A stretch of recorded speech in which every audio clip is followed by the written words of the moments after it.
खुद ही को आजमाया है तो ये अंदाज आया। तुम में भी मैं हूँ शुद्ध प्लस पान मसाला। जब पशुओं को मिलेगा प्यार और मिल्को मोर पशु आहार तो दूध बहेगा, मुनाफा बढ़ेगा। मिल्को मोर पशु आहार। इको प्लस का नया आविष्कार eco plus hexa power TMT इसकी प्रीमियम क्वालिटी व उन्नत जंग रोधक क्षमता दे बेजोड़ मजबूती। इको प्लस सीमेंट और स्टील, इस पर है देश को भरोसा। इको प्लस का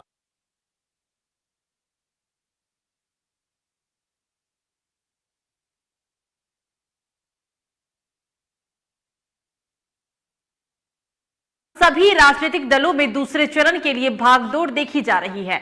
उत्तर प्रदेश में दूसरे चरण के मतदान के दौरान 21 जनवरी को अधिसूचना जारी करने के साथ ही 28 जनवरी को नामांकन की आखिरी तारीख भी रखी गई है और साथ साथ उम्मीदवार अब 31 जनवरी तक अपना नाम वापस भी ले सकते थे। उत्तर प्रदेश में दूसरे चरण का चुनाव 14 फरवरी को किया जाएगा।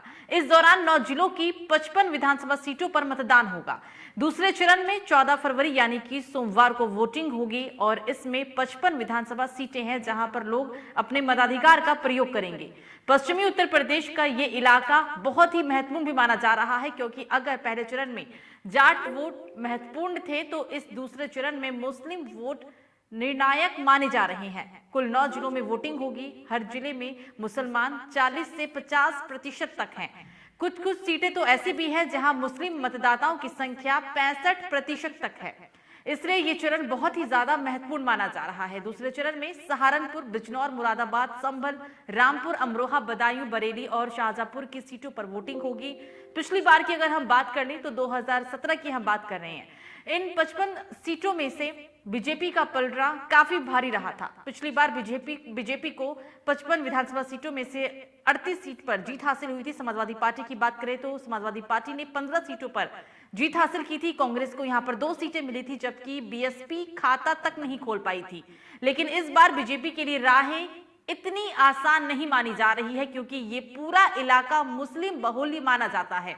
बीजेपी को इसका तजुर्बा लोकसभा चुनाव में ही हो गया था। साल 2019 की बात करते हैं। लोकसभा चुनाव में बीजेपी का मुकाबला करने के लिए यूपी में महागठबंधन हुआ था जिसमें समाजवादी पार्टी, बहुजन समाज पार्टी और इस इलाके में आरएलडी भी शामिल थी। इस पूरे इलाके में इन तीनों पार्टियों ने मिलकर चुनाव लड़ा था।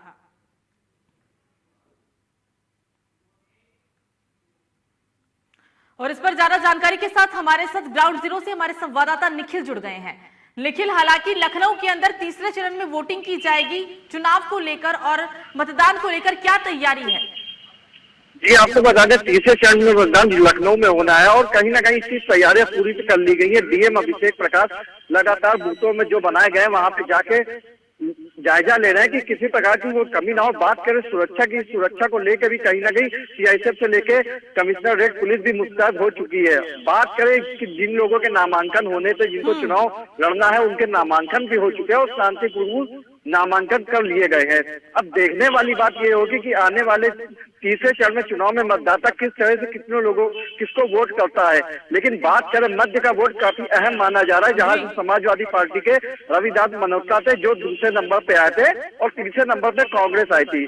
ब्रिजेश पाठक हालांकि मध्य से जीत गए थे लेकिन अब की मध्य की बात करें तो ब्रिजेश पाठक वहां से नहीं लड़े, वो उत्तरी से लड़े जहाँ कैंट क्षेत्र से वो चुनाव लड़ रहे हैं। हालांकि बात करें वहां से कांग्रेस लगातार दूसरे नंबर पे आ रही है लेकिन अब की कैंट की बात करें वहां भी काफी मजबूत फाइट देखने को मिल रही है क्योंकि डीपी सिंह वहां से खड़े हुए और ब्रिजेश पाठक भी हैं। जी निखिल, इस बार बीजेपी के लिए मुश्किलें बहुत ही ज्यादा बढ़ गई हैं। राह इतना आसान नहीं है क्योंकि हमने 2017 में देखा था कि बीजेपी प्रचंड बहुमत के साथ आई थी। 323 सीटों पर जीत हासिल करना बहुत बड़ी बात है लेकिन इस बार सीधा मुकाबला है बीजेपी और सपा में। क्या लगता है क्या होगा? जी आपको बता दें कहीं ना कहीं समाजवादी पार्टी 2017 में जिस तरह से हार की हुई थी उसके बाद से लगातार वो बीजेपी को आड़े हाथों लेने की कोशिश कर रही थी कानून व्यवस्था से लेके। लेकिन जिस तरह से कोरोना में लॉकडाउन को लेकर लगातार बीजेपी को समाजवादी पार्टी की बात करें या आम आदमी पार्टी की बात करें वो लगातार घेरने की कोशिश करी थी। लेकिन अब देखने वाली बात यह हो कि मतदाता किसको वोट करता है। लेकिन सबसे बड़ी बात बताई जाए जब मतदाता अपने घर से निकलता है वोट देने के लिए तो कहीं ना कहीं उसके दिमाग में जो भी चलता है वो रास्ते भर में अपने को माइंड कर लेता है। अब देखना ये होगा कि तीसरे चरण में वोट कितने प्रतिशत जाता है। लेकिन जिस तरह से किसान आंदोलन की बात करें वो भी कहीं ना कहीं अहम मुद्दा हो चुका है। इस बारे में जब राकेश टिकैत से पूछा गया तो उन्होंने कहीं ना कहीं गोल मटोल जवाब दिया था कि मैं चुनाव के बारे में कुछ नहीं बोलूंगा, ना मुझसे कोई मतलब है। हालांकि 1 साल तक जिस तरह से आंदोलन चला था ये आने वाले समय ही बताएगा कि 10 मार्च को क्या होता है। जी बिल्कुल निखिल, इतना तो तय है कि जो पश्चिमी यूपी में जो सीटें हैं वो 136 है और पिछली बार बीजेपी ने 136 में से 80 से ज्यादा सीटों पर जीत हासिल की थी। लेकिन इस बार ऐसा नहीं होगा क्योंकि जो एग्जिट पोल बता रहे हैं या फिर किसान तबका काफी नाराज है और उनकी नाराजगी का खामियाजा मौजूदा सरकार भुगतेगी जरूर। जी बिल्कुल, इसमें सुरभि करने की कोई गलत बात नहीं है। लेकिन जिस तरह से बीजेपी की राह आसान देखने को नहीं मिल रही है, क्योंकि किसान कहीं ना कहीं आंदोलन 1 साल तक जो आंदोलन चला है वो बीजेपी के लिए एक रोड़ा बन सकता है। लेकिन वोटिंग की बात करें तो कहीं ना कहीं बीजेपी और सपा में वर्चस्व की लड़ाई देखने को मिली और दोनों में कांटे की टक्कर है। पश्चिम में कहीं ना कहीं इस समय बीजेपी को घाटा उठाना पड़ सकता है। लेकिन बात करें लखनऊ में तो लखनऊ में कहीं ना कहीं कुछ सीटें बीजेपी के हक में जा रही हैं। लेकिन बक्सी तलाश की बात करें वहां पे कहीं ना कहीं इनकी कांटे की टक्कर देखने को मिली, क्योंकि कांग्रेस के ललन कुमार लगातार जमीनी स्तर पर देखने को मिल रहे हैं। जी निखिल, लखनऊ की बात कर रहे थे आप, लेकिन जो हमने पहले चरण के मतदान के दौरान देखा कि शाम 6 बजे तक वोटिंग का समय था, लोग अपने मताधिकार का प्रयोग कर रहे थे। जो वोट फीसदी है वो 60 से 65% के बीच में ही रहा है। यानी कि इसका ये भी अनुमान लगाए जाते हैं और ये भी एक्सपर्ट्स कहते हैं हमारे कि शायद मौजूदा सरकार की वापसी आ जाती हो सकती है। अगर वोट प्रतिशत बढ़ता, लोग ज्यादा से ज्यादा अपने घर से निकलकर वोटिंग करते तो शायद परिवर्तन हो सकता था। लेकिन अब जो अनुमान कह रहे हैं या फिर जो आकलन किया जा रहा है एक्सपर्ट्स के द्वारा वो कुछ और ही बयां करने लगा है। क्या लगता है निखिल? जी बिल्कुल, मैं बता दूं जिस तरह से वोटिंग हुई है 62% से 65% के बीच में वोटिंग बताई जा रही है। पश्चिमी क्षेत्र में जो पहला चरण में चुनाव हुआ वोट हुए हैं, अब देखने वाली बात ये कितने प्रतिशत किसके पक्ष में जाता है। लेकिन बात करें जिन जगहों पे पहले चरण में वोटिंग हुई वो बीजेपी के पक्ष में ज्यादा वोट हुआ था। लेकिन इस बार जिस तरह से पिछले 2017 के बजाय अब की वोट ज्यादा पड़े हैं तो कहीं ना कहीं ये कहीं ना किसी की नाराजगी देखने को तो नहीं लग रही है। अब ये तो आने वाला समय ही बताएगा कि 10 मार्च को क्या नतीजे आते हैं। जी ठीक है निखिल, जो पहले फेज की वोटिंग थी इसमें ज्यादातर जो पक्ष है या फिर जो आंकलन है, लोगों से बातचीत कर रहे हैं आप लोग लगातार, तो जो कहीं ना कहीं जो रुझान है वो बीजेपी की तरफ से देखने को मिला। बीजेपी की तरफ रुझान जा रहा है। लेकिन जो दूसरे फेज की वोटिंग होगी, सबसे बड़ी बात यहाँ पर यह है कि इन 55 के 55 विधानसभा सीटों पर मुस्लिम वोट जो हमारे मतदाता हैं वो ज्यादा है। कई इलाके तो ऐसे हैं जहां पर 65% तक आबादी मुस्लिम्स की है। तो यहाँ पर क्या रुझान है? क्योंकि मुस्लिम वोटर्स भी बढ़ गए हैं, कुछ बीएसपी में, कुछ एआईएम पार्टी में चले गए हैं, कुछ कांग्रेस में, और जो तमाम छोटे मोटे बड़े दल हैं, इससे फायदा होगा बीजेपी को या फिर नुकसान का मुद्दा भी हो, कई अतीक अहमद का मुद्दा हो, जिस तरह से योगी सरकार बुलडोजर को लेकर कहीं ना कहीं लोगों को कानून व्यवस्था दुरुस्त करने की बात कर रही थी, तो कहीं ना कहीं मुस्लिम वोटर कहीं ना कहीं चिढ़ने की बात देखने को मिल सकती है। लेकिन बीजेपी भी कई जगह अपनी फाइट को मजबूत कर रही है। लेकिन समाजवादी पार्टी की बात करें तो अखिलेश यादव ने लगातार अपनी जीत को पहले ही कह रहे कि हम जीते हुए हैं। लेकिन आम जनता की बात करें तो जनता कहीं ना कहीं कानून व्यवस्था से भी खुश देखने को नजर आ रही थी। लखनऊ की बात करें तो लखनऊ में जब लोकमंच की टीम ने कई जनता से बात करी कि आखिर चुनाव में क्या स्थिति है, क्या कानून व्यवस्था दुरुस्त है, तो कई के अपने अपने बातें थी। कुछ कह रहे थे कि कानून व्यवस्था बिल्कुल ठीक है, कुछ कह रहे थे कानून व्यवस्था बिल्कुल नहीं सही है। महिलाओं के मुद्दे की बात करें, जिस तरह से बीजेपी सरकार महिलाओं के मुद्दे को लेकर लगातार आई थी, एंटी रोमियो टीम बनाई गई थी, इन्हीं सब मुद्दों को लेकर कहीं ना कहीं कुछ महिलाएं खुश देखने को नजर आ रही थी।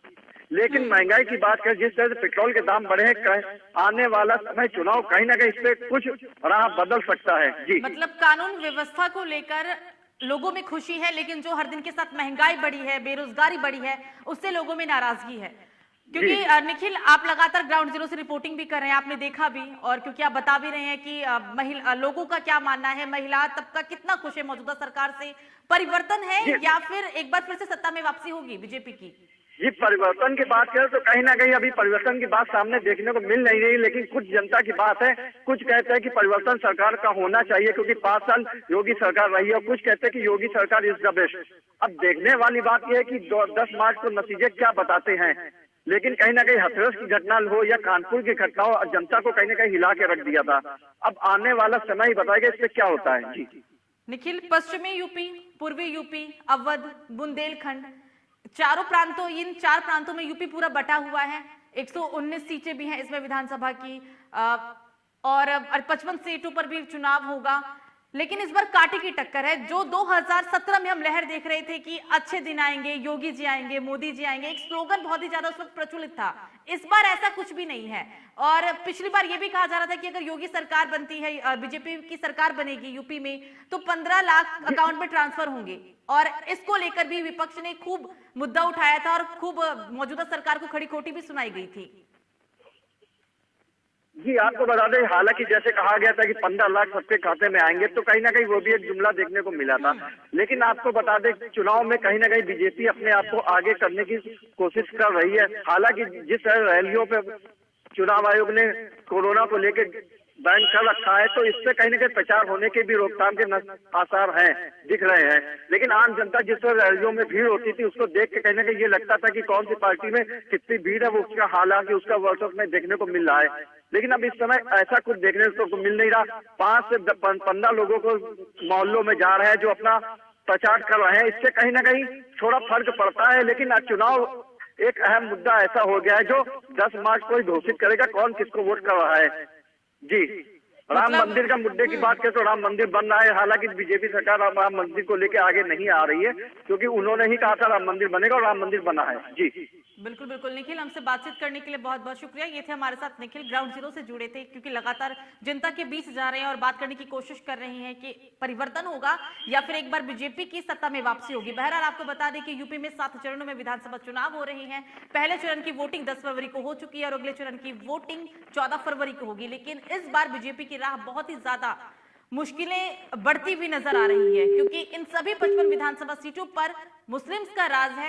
ये कह सकते हैं यहाँ पर कि मुस्लिम आबादी ज्यादा है और मुस्लिम तबका कहीं ना कहीं इस बार चुनाव को लेकर बढ़ गया है। फिलहाल अभी के लिए मुझे दीजिए इजाजत, नमस्कार।